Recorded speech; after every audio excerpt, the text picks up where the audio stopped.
Well, hi everyone. We're here for part three of Traced and looking at human DNA's big surprise. And following on from last week, where we talked about the history of Western Europeans, fascinating research that Dr. Jensen has done based on the Y chromosome and a biblical time frame of history. It all comes together, and wow, now we can understand a lot more about civilizations and how various cultures came about and their history, and tracing them back to the sons of Noah, Ham, Shem, and Japheth. Now, today, well, first of all, I'm going to ask Dr. Jensen to define a term, prehistory, because I would say there's no such thing as prehistoric, because history began from when it was recorded in Genesis 1:1.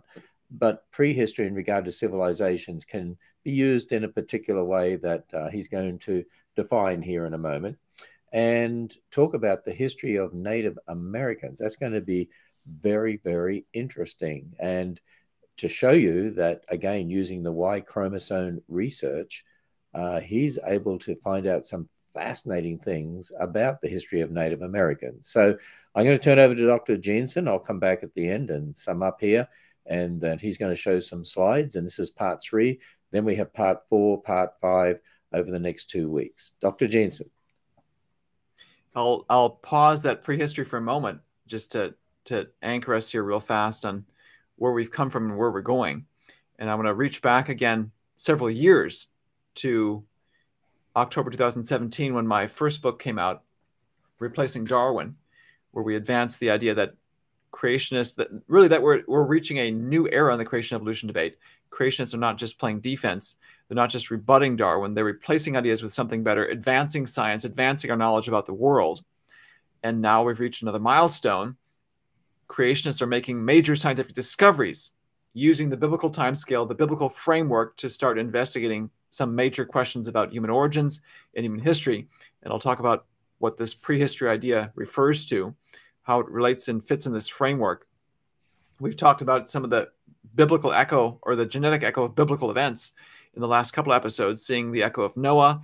We referred briefly to the echo of Abraham, Isaac, and Jacob, and chapter 13 of the book is a really explosive one to be able to read off generation by generation, man by man, down Shem's line through Peleg and his brother Joktan and these other relatives in Genesis 10. It's really remarkable to see how this pops out of the Y chromosome tree, and has implications then for all of us being able to trace our ancestry back to specific men in Genesis 10. Every people group can trace their ancestry back to specific men in Genesis 10. And this reveals for us then the story of peoples, something I never learned in school. Well, how does the term prehistory relate to all this? And unfortunately, it is a multi-use term. The evolutionists have used it to refer to the long period of time so technically, before written records is what they'd say prehistory means. And in an evolutionary framework, the millions of years of Earth history would all be prehistoric in their timeline. And of course, that's not true biblically. We have recorded history from the beginning. We have the days of creation in Genesis 1. We have Adam, the first man, Eve, the first woman. All that is written down for us. There's no prehistory within a biblical worldview. The term, unfortunately, is also used for a much narrower sense within the context of the history of civilization. You can have a lack of written records in specific regions of the globe post-Babel. So, for example, the Bible tells us after the flood, Noah and his family exited the ark. They began to multiply. God told them and their descendants to spread out. They disobeyed. God forced them to spread out by confusing their languages.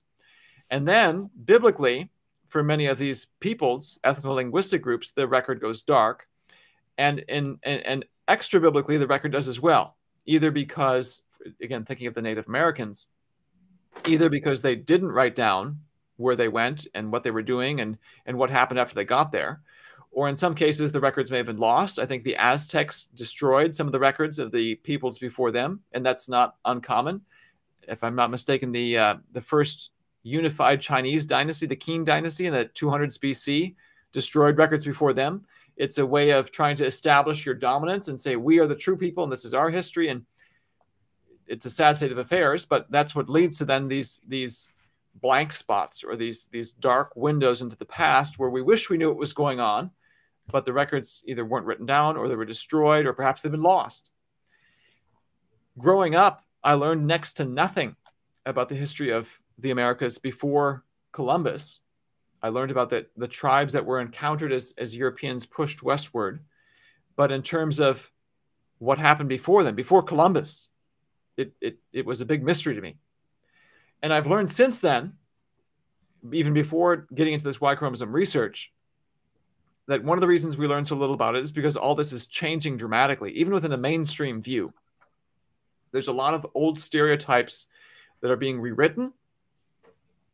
One of the common ones, just to refer and contrast what I'm about to show you to the evolutionary timescale and the evolutionary narrative, one of the common stereotypes of Native Americans has arisen basically out of an evolutionary mindset. Whether there's a cause-direct effect, that's not what I'm saying. Just if you look at how the evolutionists explain the origin of Native Americans, and then you think about the common stereotypes, those seem to fit together. Evolutionists would say mankind evolved in Africa. Modern Homo sapiens arose in Africa 200,000 to 300,000 years ago, left Africa 100,000 to 50,000 years ago, and then very late, in an evolutionary context, 15,000 years ago, the first Americans arrived in the Americas, spread throughout there, and have lived there in isolation, disconnected from the old world for the past 14,500 years, until Columbus, essentially. Some of the common stereotypes about Native Americans were they were these small bands of people living in harmony with nature, and these, to draw on many stereotypes, these big bad Europeans came in and destroyed all this, brought technology, destroyed their native way of life, destroyed the Stone Age technology, and this difference in culture, advanced civilization, Stone Age technology, is part of the reason Native Americans were overrun by Europeans. So many of those stereotypes are now being overturned by the mainstream scientists themselves. They would now say that there were massive numbers of people in the Americas, not small bands, on the eve of Columbus's arrival. They weren't out there hugging the trees, living in harmony with nature. They were transforming their environments. If you saw our 2020 video series, we talked about some of these shocking discoveries in mainstream science about how sections that people would look at and say, oh, this is jungle, this is rainforest, cloud forest, surely it's always been this way. Nope, you dig down in the soil layers and you see the Native Americans use it as farmland just a few hundred years ago, and all that's been overrun by plant life. Crazy stuff that's being changed. All this is changing so fast, it's hard to get it into the history books, which is perhaps one of the reasons why I didn't hear about it growing up. Well, I'm about to change it even more. 15,000 years ago, from a biblical perspective, is far too long. And I go through the book, the reasons why the biblical time scale makes much more sense of what we're about to see. But without giving too much away, let's shift gears now away from the mainstream time scale, away from some of these old stereotypes, and think now about this Rosetta Stone of human history, a DNA-based generation by generation family tree for global humanity. This particular tree, again, you can find it in the book, and zooming in on several subsections of this tree in the book, this is front and center in all of these discussions, chapter by chapter. This is based on DNA from men around the globe, including Native Americans. And the branch or the section of the tree that we want to focus on heavily for the next few minutes is this branch found at high levels in Native Americans, this branch called Q. And again, if you're trying to make sense of why it goes from N to S to Q to R, some of it's a little bit arbitrary. There is a little bit of method to the madness. If it's a deep branch, you get a separate letter of the alphabet. So these branches right here, you'll see it in the book in much more detail. S, K, and M, they're all deep branches. And so they get separate letters of the alphabet. Q is a deeper branch here, but it separates from R, and so it gets a separate letter of the alphabet. As Q subdivides into various branches, you'll get Q1, Q2, and so on. Q1A, Q1B. There's a method to it. It's just not that pretty and can be somewhat overwhelming to see all of it at once.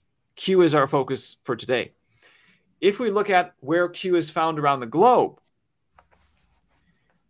we can display it like this. And again, the size of the circles represents the relative abundance of this particular branch among men in these places today.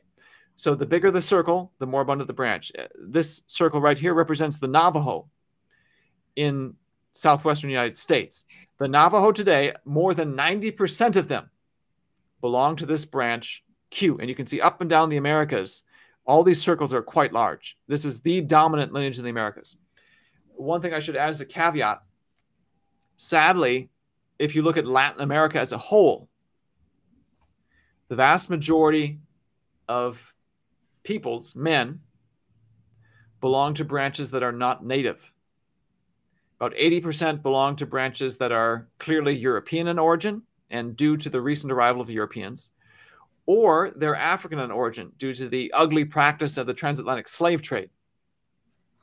For these displays, I've removed those from the equation because we want to know the history of the Americas before the European and African arrival. And the one lineage that dominates more than any other is this lineage Q. You'll notice that it's also present here in the Old World. Hardly any levels in Africa, hardly anything in Europe. There's a small circle over here in Iceland. Not really anything to speak of here in Australia. East Asia has very small circles in South Asia. It's really Central Asia up here in Central Russia where you see the bigger circles. This bigger circle is the Selkut people. They're almost extinct. There's only a few thousand of them left. And so I think that circle is not necessarily due to them having a long history of Q as much as to them almost going extinct. And then as your population size goes smaller and smaller, certain branches tend to be favored. But if you look at the closest branches on the tree to the Native Americans, they do go back to this area that I'm calling Central Asia. The mainstream community would agree and say, yes, Native Americans arose from Central Asia. Here's one of the main differences, though. They would say Q arrived in the Americas 15,000 years ago. Now, why would they say that? You can look up one of the Y chromosome papers. It's not because they measured something unique in the genetics of Native Americans, where they looked at fathers and sons and measured how fast the Y chromosome changes. No, what they do is they say, well, we know from archaeology that the history of the Americas goes back 15,000 years. And so therefore, we will run our entire tree, we'll stretch it out over hundreds of thousands of years. And if Q lands and originates from Central Asia 15,000 years ago, now we know we're on the right track. They call this literally a sanity check. And I've got the references in the book for you can look it up yourself to see how they talk about it. So it's not like Q is this independent check on their research. They already adopt the old Earth, the evolutionary time scale, and almost make sure the data fits this 15,000 years ago origin. Well, what happens if you follow the evidence where it leads? Because there's much evidence that human origin genetically go back only a few thousand years. And there's evidence even within the branches of the Native Americans themselves. And I talk about this in the book. The Native Americans themselves, we know, had a massive population collapse. Lots of people here before Columbus, huge collapse after Columbus. You can see the echo of that in the Y chromosome tree with incredible detail. You can see 1492 and boom, the population disappears. It's a little bit complicated how it works genetically, but I explain it in the book. And there it is. It's the smoking gun of that event. And it's only visible in the way that I show it if you have the biblical timescale. One of the strongest regional arguments for the veracity of the young Earth timescale in this type of analysis. Okay, well, I still haven't told you at what time the Native Americans, or I should say this branch Q, arrives in the Americas. So you run all this analysis, branch Q arrives in the AD 300s to 600s, not 15,000 years ago, 300s to 600s. Now we're going to unpack what this means here momentarily. But if you've read anything about Native American history, this might raise an immediate question in your mind.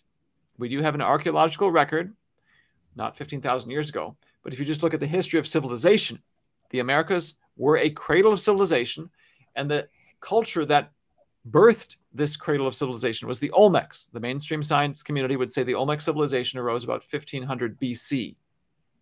Not 15,000, 1500 BCs. So essentially the evolutionary community says 15,000 years ago, the first Native Americans came across and had no civilization for over 10,000 years. And then finally, late in history, they found the cradle of civilization, the Olmecs. They carved these giant sculpted heads. Look at that gravel and plants for comparison. Huge, huge things. The Mayans, sort of the American equivalent of the Roman civilization, both considered the classic era of civilization.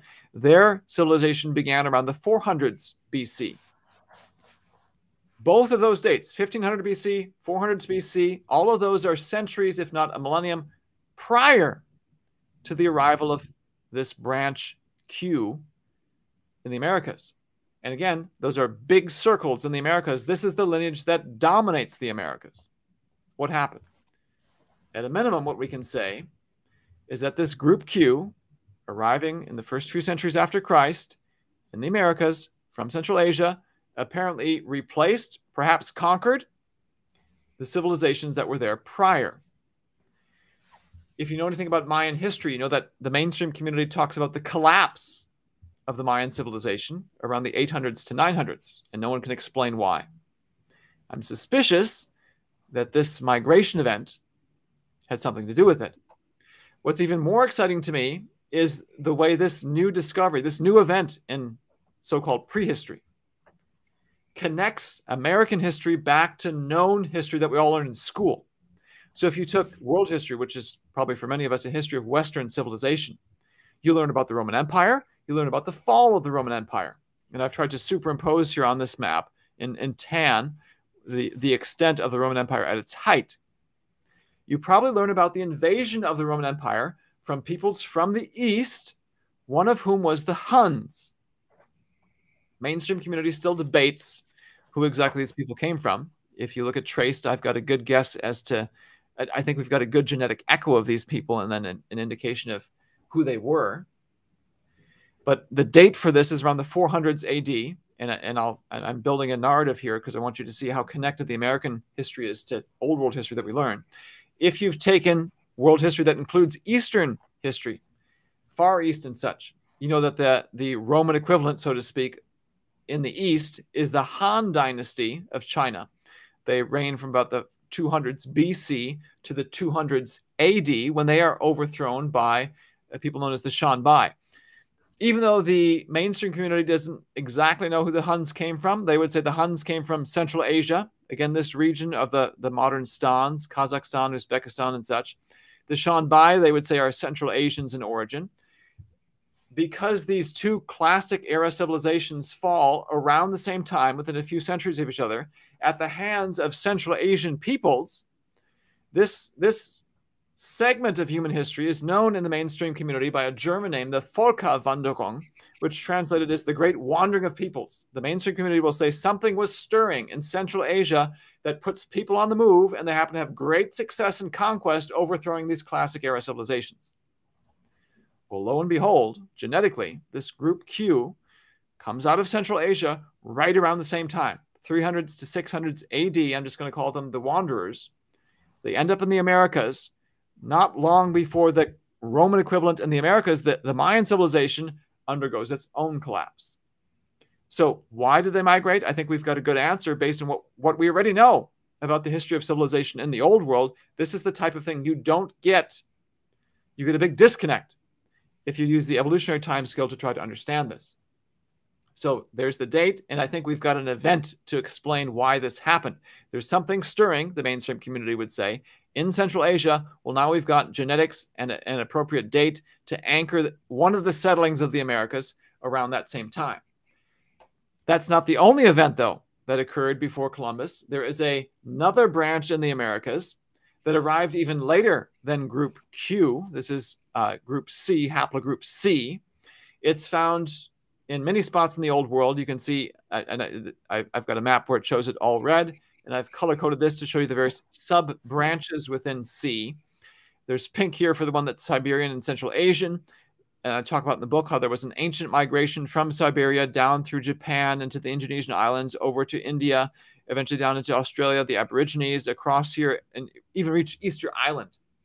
Group C seems to explain some of this late migration of the Pacific peoples out into the far reaches of the Pacific. The Native American branch, you can see here, there's the, up here in Alaska, all the way down to Ecuador, Peru, such. There is pink present. You can see down here for the Navajos, it's almost invisible. It's so tiny. C is a minority among the Native American lineages. And just for comparison's sake, there's the group Q again. You can see all these circles are much bigger, much more abundant, but C is present at low levels. And the date for its arrival in the Americas is around 1000 AD. Okay, why does that matter? Well, if you were with us a week ago with the last episode, and you're thinking, okay, Central Asia, 1000 AD, what's going on? You might recall that my story, Ken Ham's story, also has a very significant correlation to the Middle Ages. So we talked about mapping out a different branch, R1b, that gives rise to much of Western Europe. In the early Middle Ages, it's out here in Central Asia. And in the middle and later Middle Ages, you can see R1b starts migrating from Central Asia. It starts showing up here in Eastern Europe, similar time, Eastern Europe. And then late in history, it migrates out of the Balkans into Central Asia, late 1400s, early 1500s.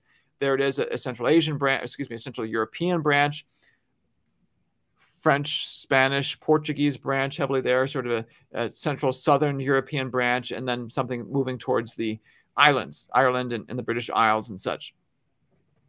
Again, if you map all this out, you have the origin of a migration from Central Asia into Europe beginning around 1000 AD. Now, why do I say that?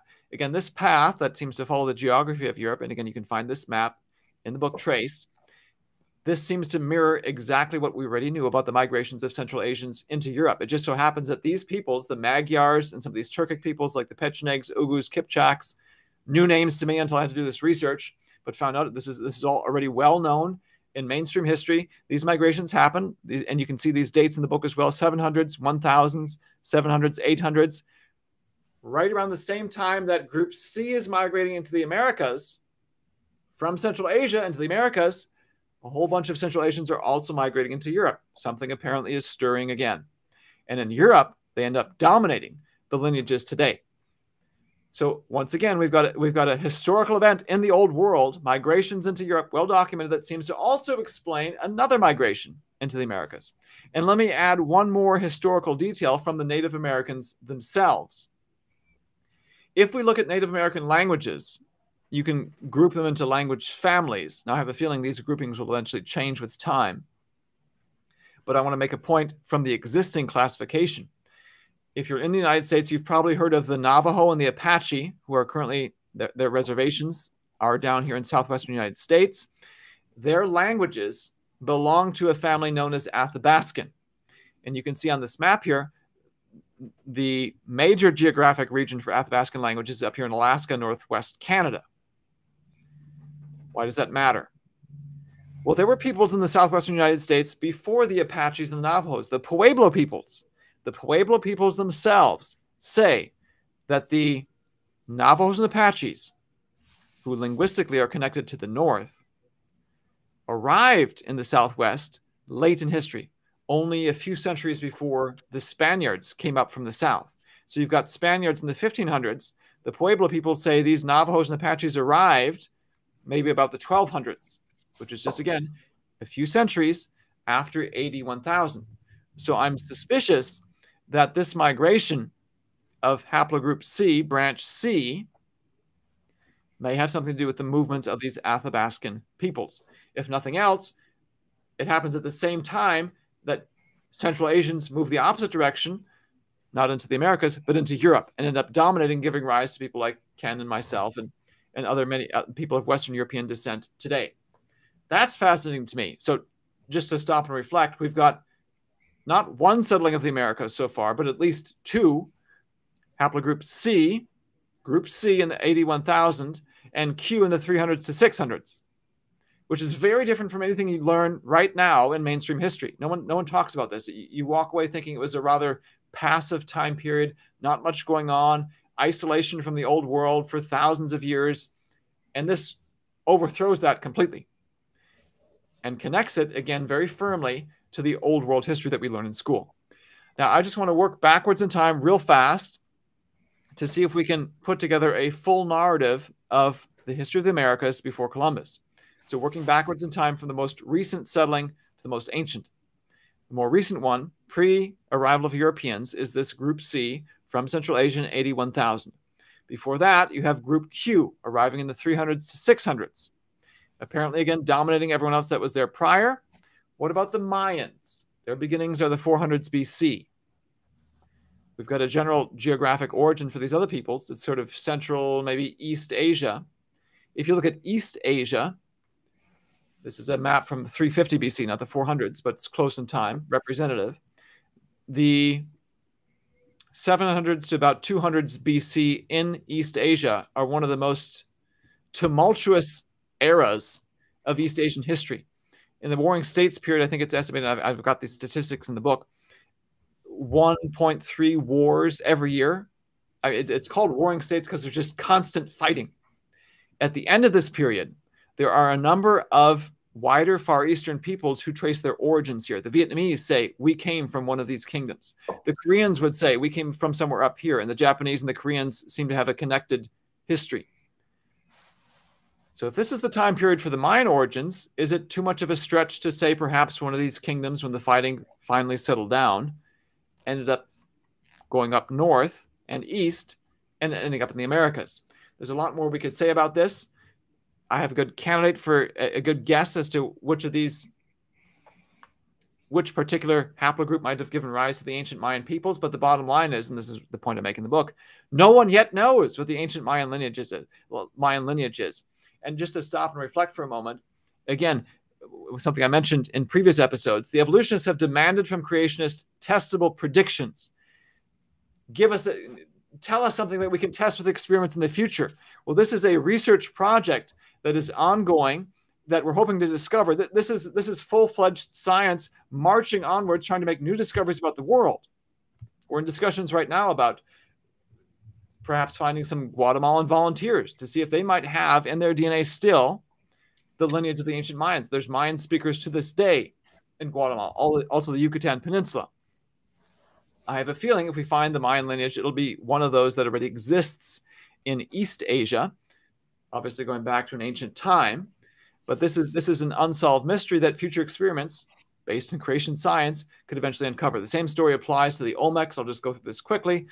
They're a cradle of civilization. I've got this map in the book as well, along with the Sumerians and the Egyptians and the Minoans. They're considered a cradle. We also do not have their lineage. They may be extinct. I mean, they're eventually supplanted, I think, by the Mayans. And of course, they collapse and they're supplanted by others. So if it exists, I have a feeling it's a lineage that's yet undiscovered.